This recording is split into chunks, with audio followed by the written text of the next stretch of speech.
Hey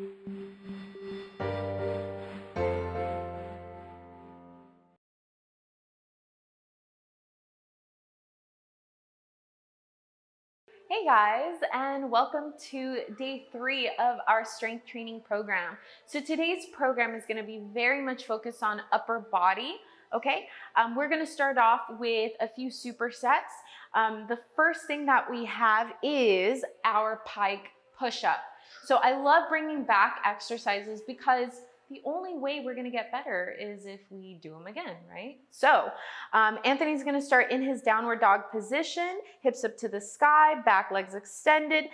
From there, he's going to try to reach the top of his head towards the floor, okay? Maintaining that little pike, that little triangular position throughout. It's really important that your elbows do go out to the side as you lower down with control, keeping your abs engaged. So he's going to do that for 30 seconds.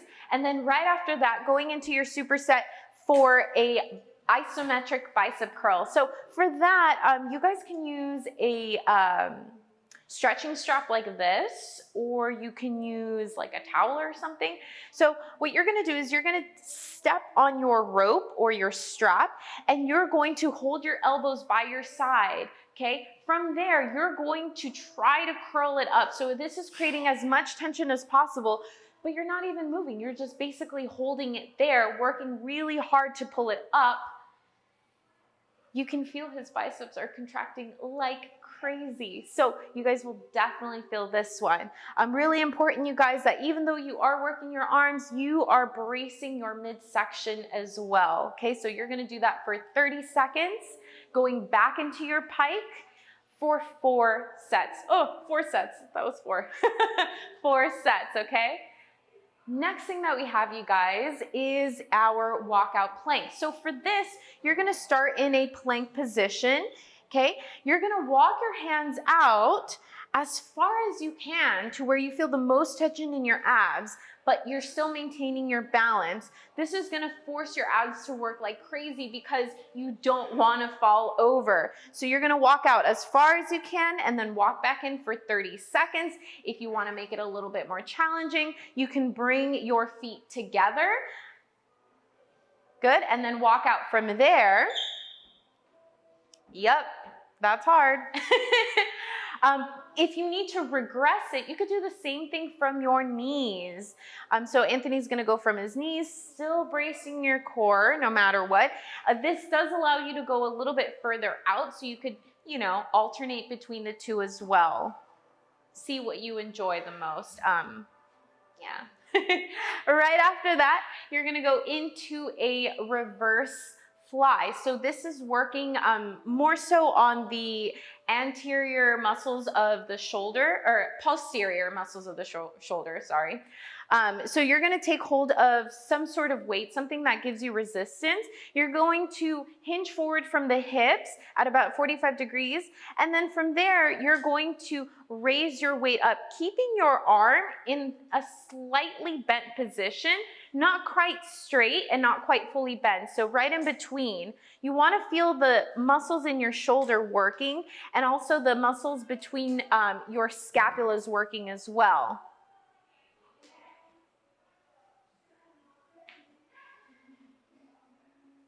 Good, so you're gonna go 30 seconds on each side, all right? So you have the walkout plank and then the reverse flies, 30 seconds on everything. Go ahead and try it out. All right, you guys. The next superset that we have here is a tricep push-up. So Anthony's gonna set up in his plank position. His hands are gonna go a little bit higher than you would in a normal plank or push-up. From there, he's gonna reach his elbows down to the floor, maintaining his plank position, and then push back up from there. What I like to think about when I come up is not just pushing down, but pushing away. And that'll help create a little bit better leverage to come up.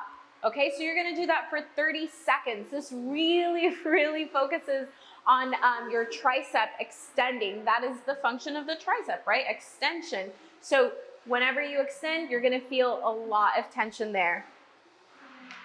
All right, After that, you're gonna go into a isometric row. So this one's pretty cool.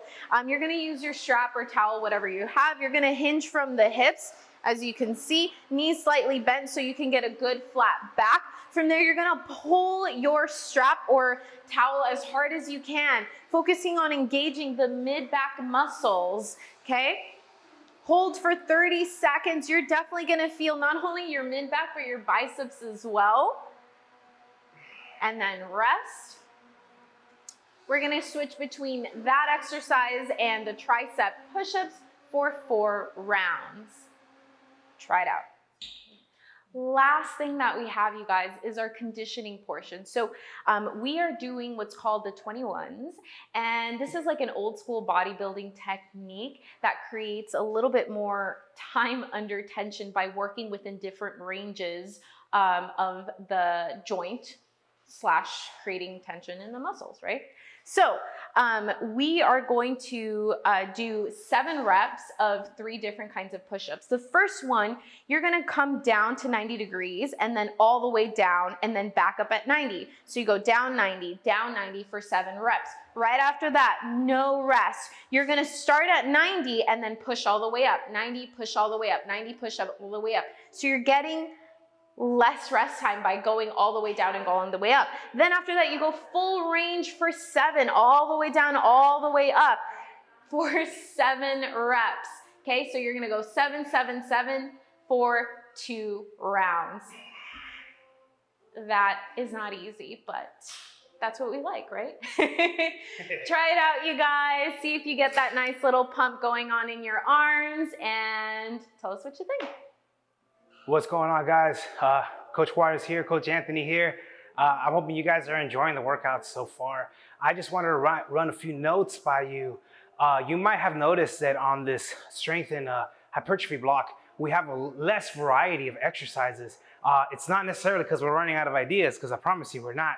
But for strength and hypertrophy, we don't like to change the exercises that often because we want you to actually spend enough time doing those exercises to get the desired adaptation. I hope that makes sense. For example, if you wanted to get more muscular size, you wouldn't change the exercises like every time you go to the gym. You're gonna keep the same exercise, and what you would do is change the load, right? You would add more reps, more sets, more weight in terms of how the amount of weight you lift. But since we don't necessarily have more weight to add, we're gonna add more time, right? We're gonna increase the load and we're gonna fatigue the muscle out more by adding more time. But I don't wanna switch the exercise because I want you to get the benefit of that lift. If we're working push-ups, I want you to get your chest and arms to adapt to that lift. And the more load we put on there, the more time we spend underneath load, it's progressive overload. Your muscles will adapt to the increase in load, right? And that's why we don't like to change the exercises as much during the strength and hypertrophy blocks as we do in the conditioning blocks or in the general work capacity or GPP blocks, right? Because the goals are different. For those blocks, the goal is to get fit, and we can do many things to get fit. This block, the goal is to get strong. And there's really no way around it. If you want to get strong, you got to spend some time, loading your muscles. It's the only way. So I just wanted to run that by you guys. Again, if you have any questions, if you want to reach us, you can reach us at spacebar.com website, or you can send us an email. We'll be happy to get back to you. All right.